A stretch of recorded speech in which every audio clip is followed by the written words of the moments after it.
ఈరోజు ముఖ్యంగా ఈ మీడియా సమావేశాన్ని ఏర్పాటు చేయడానికి కారణం కూడా నిన్న ఎమ్మెల్యే గారు సమావేశం పెట్టి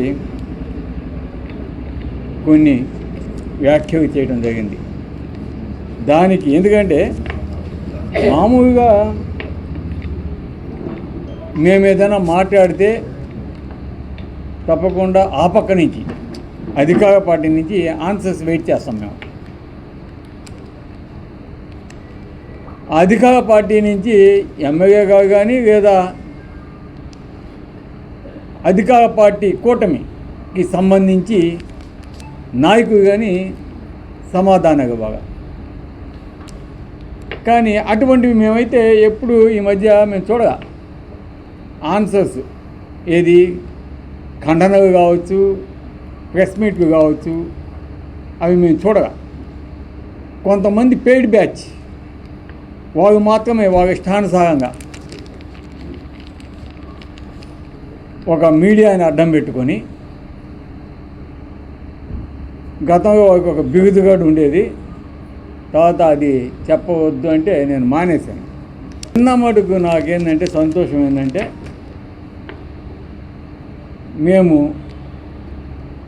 మాట్లాడిన దానికి ఖండనగా ఎమ్మెల్యే కావ్య కృష్ణారెడ్డి గారు మాట్లాడటం ఒక విధంగా సంతోషం.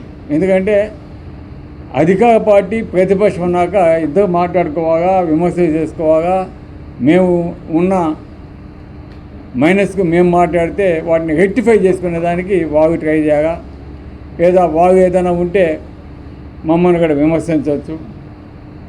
ఈ పక్క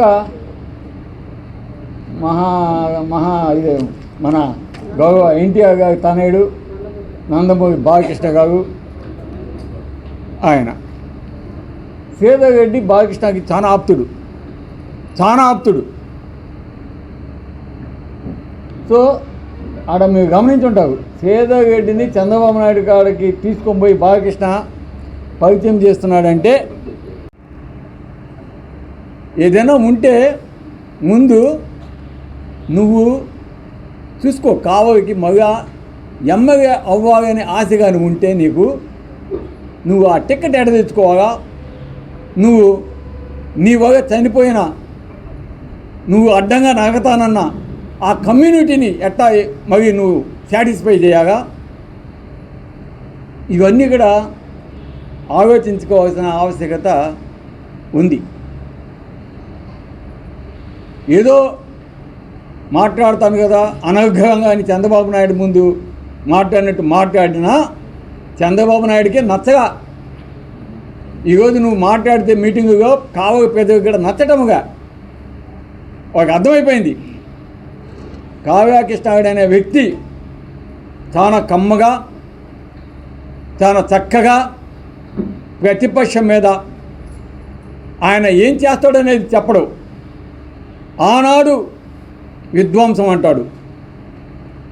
జగన్మోహన్ రెడ్డి హయాంలో విధ్వంసం జరిగింది. ఆయన ప్రతి ఒక్క ఊళ్ళో స్కూల్స్ కట్టించాం, సచివాలయాలు కట్టించాం, ఆర్బీకే సెంటర్స్ కట్టించాం, హెల్త్ సెంటర్స్ కట్టించాం, చాలా గ్రామాలకి రోడ్డు వేసాం, డ్రైనేజీ చేశాం. ప్రతి ఒక్క పంచాయతీకి అన్ని పథకాలు ఏవైతే చెప్పాడో జగన్మోహన్ రెడ్డి ప్రతి ఒక్క పథకాన్ని అందించిన ఘనత మా ముఖ్యమంత్రి ఆనాటి వైఎస్ జగన్మోహన్ రెడ్డి గారిని గర్వంగా చెప్పుకుంటారు. ఈరోజు మీలాగా అబద్ధాలు చెప్పి జనాన్ని మోసం చేసి సంపద సృష్టిస్తానని చెప్పి ఈరోజు ఎక్కడుంది ఆర్థికంగా ఇబ్బందుగా ఉన్నామని చెప్పి అబద్ధాలు చెప్పే విధంగా ఏ ఒక్కటి చేయకుండా ఏ విధంగా మోసం చేస్తున్నారో ఒక్కసారి ఆలోచిస్తుంది. ఒక్క సైట్ అన్నా ఇచ్చాగా ఈ పేదవాళ్ళకి, ఒక్క సైటు. మీ నాయకునే మీ ప్రాణాలు తీయడం ఏంది?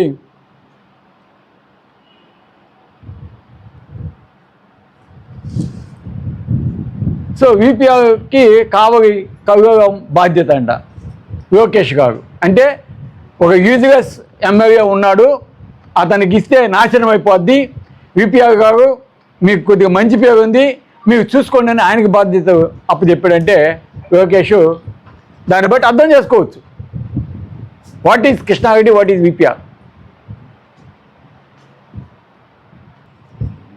అయ్యప్ప స్వామి గుడి పక్కన వాళ్ళెవరో కొంతమంది ప్రజా సంఘాలు వచ్చి ఓ అంటున్నా కూడా ఆయన ఇంటి పక్కన కదా ఆల్రెడీ మ్యామ్ ముట్టిందంట, ముట్టింది కాబట్టి ఇంక దాని మీద నోగు మీద ఇప్పుడు ఓకే ఇవన్నీ పక్కన పెడబా.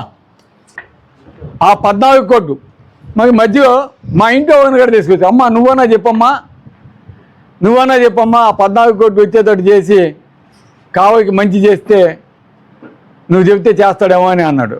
ఆయన మా ఇంట్లో ఏం అవసరం లేదు నాయన, నీకు దమ్ము ధైర్యం ఉంటే విజిలెన్స్ ఎంక్వైరీ చేయించు, ఎవడిచ్చాడో వాడిని సస్పెండ్ చేయించు, అసలు పని చేశాడా పని చేయలేదా అది కూడా ఎంక్వైరీ చేయించి ఆయనకి బ్యూసిప్ ఇచ్చిన ఆ బాలకృష్ణ చంద్రబాబు నాయుడు గారి మీద ఒక ఎంక్వైరీ కూడా వేయించు నీకు దమ్ము ధైర్యం ఉంటే, మా మీద కాదు.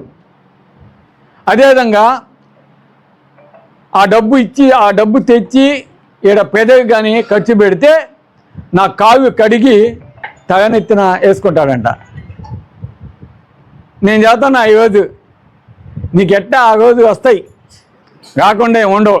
ఎందుకంటే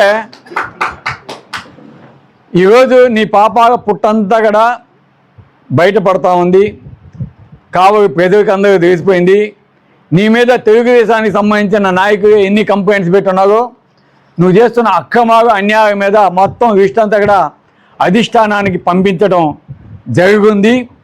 అందులో నీ పక్కన ఎవరున్నారో కూడా వాళ్ళకి అర్థమైపోయింది, మా పార్టీ నుంచి వచ్చిన ఎవరిని పెట్టుకొని డైరెక్షన్ చేపిస్తున్నావు అది అర్థమైపోయింది. కాబట్టి నువ్వు ఏమి రాయించినా నా మీద రాయించిన అన్నీ కూడా నువ్వు ఎవరిని పెట్టుకొని నీ చెంచాగని చెప్పాక తిన్నాక ఆ చెంచాగని పెట్టుకొని రాయించేది కూడా జనాలకి అర్థమైపోయింది.